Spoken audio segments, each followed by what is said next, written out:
Acum mi-am găsit prin carton microfonul de mult căutat. Să vezi ce înregistrări porno vă face tata. Oh, boss.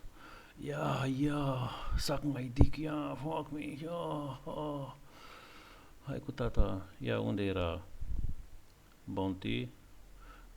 Îl aducem pe derbedeu aici. Cu tasta A îl pun să arunce cu jucători.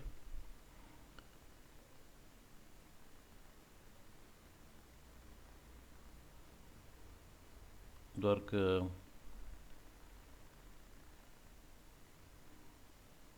așa, tati.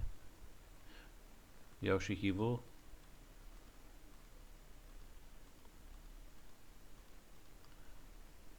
Și pun și-o dea pe mașinuță până una alta. Îmi iau plutoanele, mi le duc în spate frumos.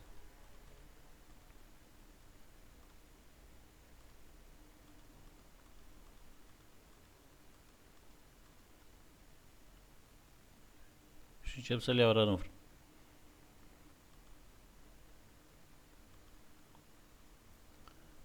Cu dronele le iau frumos și mai stric pe aici. De exemplu, uite, tureta asta mă deranjează.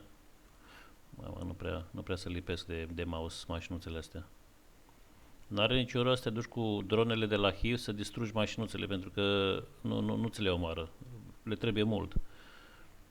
Doar turetele.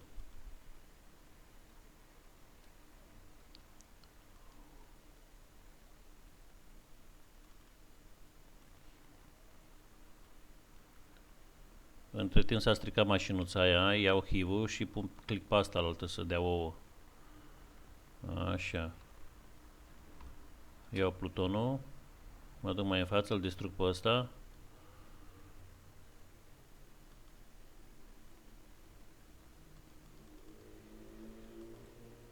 Ops, că m-a prins. Iau pe Bounty și îl aduc mai în față să dea. Uite aici. De exemplu, mașinuțele iară le strâng toate. De fapt le pun pe agresiv.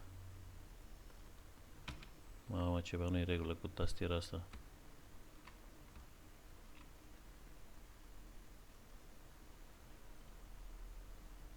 Așa.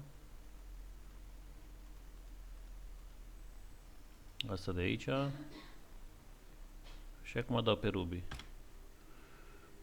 Și gata și asta. No, hecho, mira. Da.